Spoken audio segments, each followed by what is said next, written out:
Welcome to episode number 2 of How to Mini Cut. I'm super excited for today because I'm going to walk you through the starting point to my mini cut. Today is Monday, February 5th, which means it's time to get started here and dive into what will be a aggressive fat loss phase. I'm going to try and get off as much body fat as I can over the next 4 weeks or so, and I'm excited to document that journey. In case you missed it last week, I did the episode number 1, which is a video focused on how to mini cut and just how you might structure your training, your nutrition, and what you should be aware of if you want to give a mini cut a try.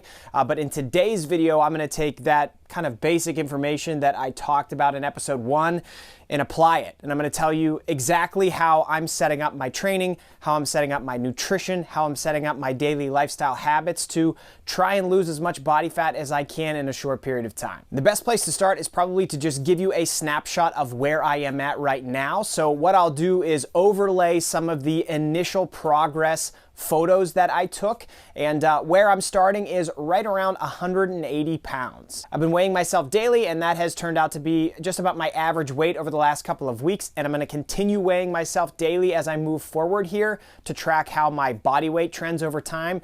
But that's not the only thing I'm going to track, because the scale is one indicator of progress, but especially when you're specifically trying to lose body fat, you'll often find that tracking body composition measurements are going to be really helpful as well. So I will be taking waist measurements every week, and I'll also be taking progress photos every week. And what I hope to see is that across all of those different things I'll be measuring, that my progress will improve over time. Now I'm at 180 pounds because I've been bulking for several months. I started that bulk at 171 pounds, and over the last 3 to 4 months, I have gained around 8 to 9 pounds. Now, I don't have a goal body weight for this mini cut, but what I do have is a goal of just feeling better. Okay, I want to see body fat come off. I'm not trying to hit a goal to make myself feel good on the scale, but I do want to feel leaner. I want to feel a bit more muscular. One of the ways I can always tell that I've put on a little bit of excess body fat is just, clothes fitting a bit tighter and a bit more snug around my belly, my abdomen, my waistline. So I want that to be alleviated a little bit. And then at the end of this, my goal is to dive back into a calorie surplus and continue building muscle. I talked a lot about that in episode 1, so if you missed it, check that out.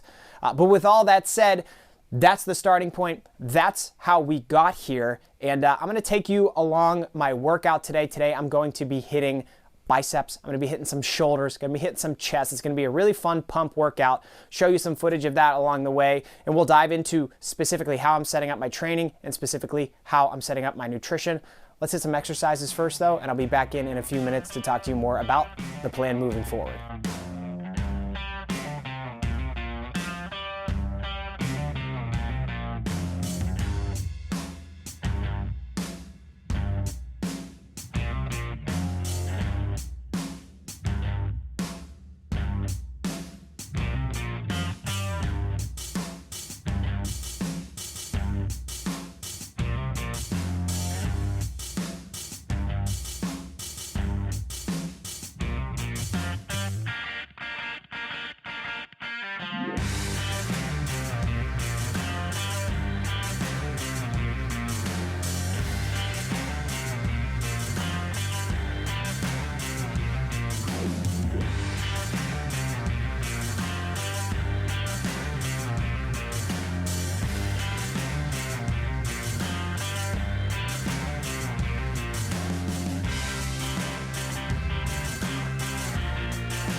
All right, done with arms. Now let's talk about my training program and how I'm setting things up for this mini cut. And honestly, leading into this mini cut, since I was in a bulk, despite the fact that my training was a little bit sporadic at times, I was doing a lot of stuff that pushed the intensity and the volume pretty high. As we go into my mini cut, I'm gonna be stripping a lot of that away. The reason being is when you go into a mini cut, you're gonna cut calories so low that like you're not gonna be in a position to really build any muscle. The goal in a mini cut is to maintain muscle, if anything. So that's where I'm shifting my focus, is to primarily fat loss and muscle maintenance.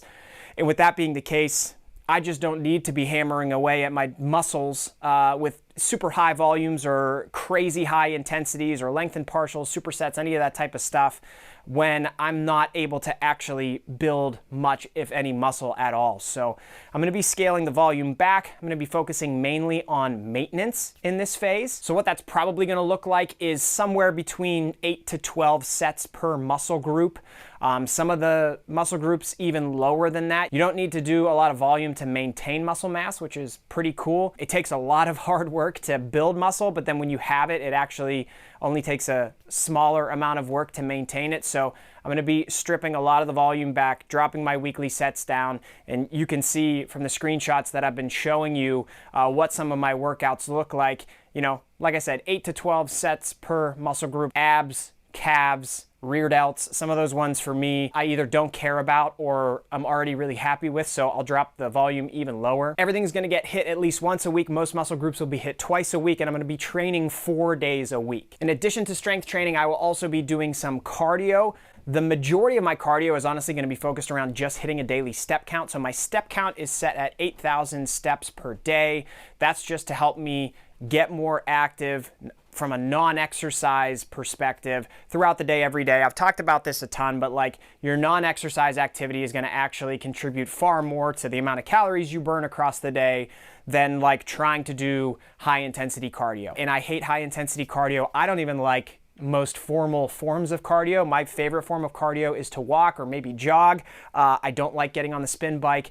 The treadmill is boring. So I'm gonna be focusing mainly on steps. I actually just got a weighted vest over Christmas, which I'm kind of excited to throw that thing on. I live in Western Pennsylvania, so we got a lot of hills and mountains here. I think it might add a nice little challenge to some of the walks that I go on. So that's gonna be the primary amount of cardio that I do. And I think it'll be cool to document this and show you, like, even in a mini cut, in a short fat loss phase, you can lose a ton of body fat without doing any HIIT cardio at all. It's possible, and I'll show you how it works. I do have one optional cardio session slotted into each week, and it's gonna be based on how I'm feeling. If on my rest day, I feel so inclined to hop on the spin bike, I may do that. Or if the weather gives me an opportunity to get outside and jog a little bit, I may do that too. But that's optional. A good structured program is one that you look forward to doing. So I'm trying to set this up in a way that I look forward to it. And so again, all the training is gonna be focused around just maintaining muscle mass.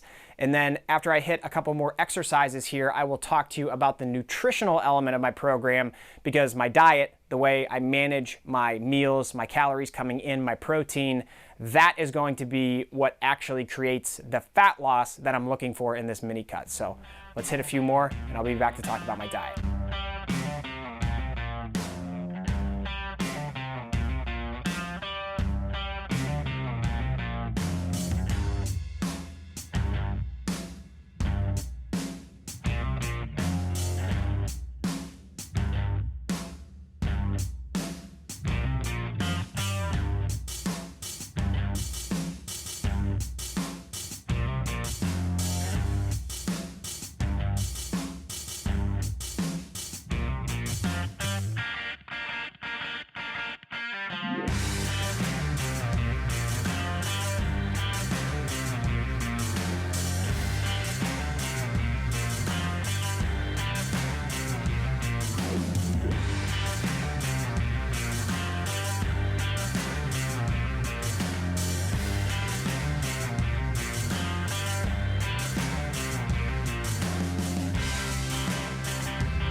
All right, workout is complete.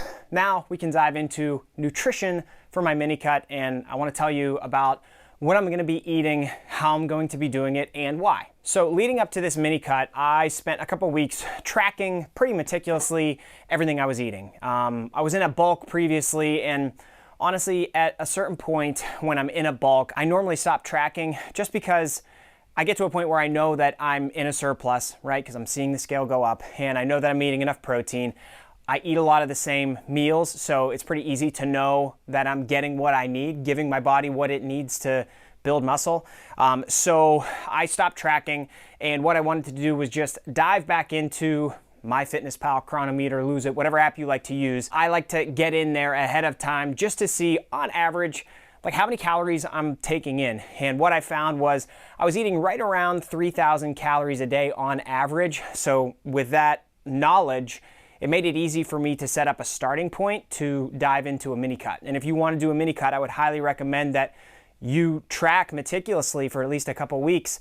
Even on those days where maybe you're not super dialed in, it's important to capture everything, be honest about it, so that you can get a good idea of what your average calories are per day. When you know that, then you can reduce.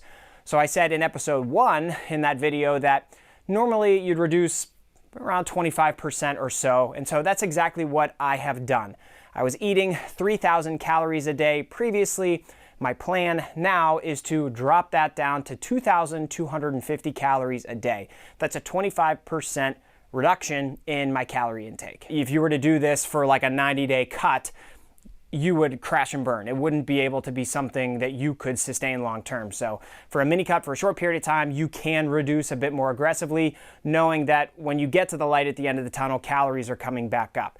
So 2,250 calories is what I will be eating. Within those calories, I'm not going to focus too much on carbs and fats. I will focus specifically on protein though. I want to get between 180 and 190 grams of protein every day. As I mentioned last week, I like to take height in centimeters, and then whatever that number is, eat that many grams of protein a day.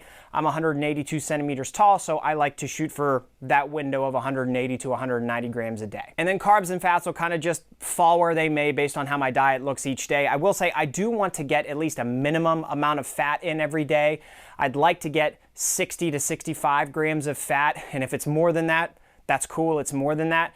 I've noticed for me specifically, if I'm going on super low fats, it tends to drain me. I tend to see that my energy levels get a bit lower. It also can mess with my gut a little bit. I think my body likes to have a certain amount of fat.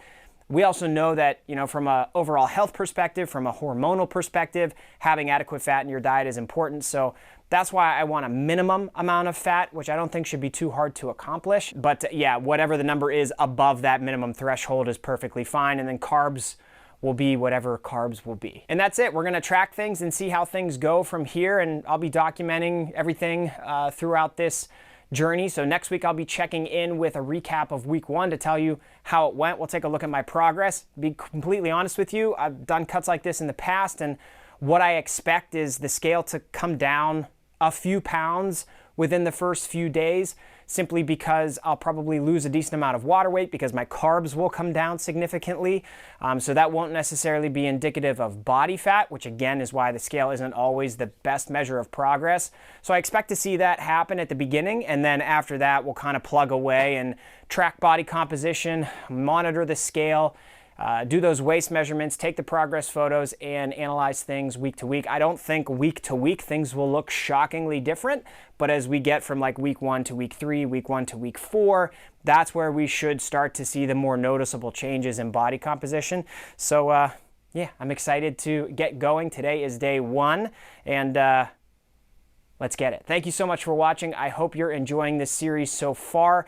If you are, make sure you subscribe to the channel so you get every episode. I'm doing 1 episode a week. There's also a how to mini cut playlist on my channel page, so you can go and check that out to make sure that you're able to watch every video in this series. And yeah, appreciate you watching. Looking forward to the next one. Talk to you soon.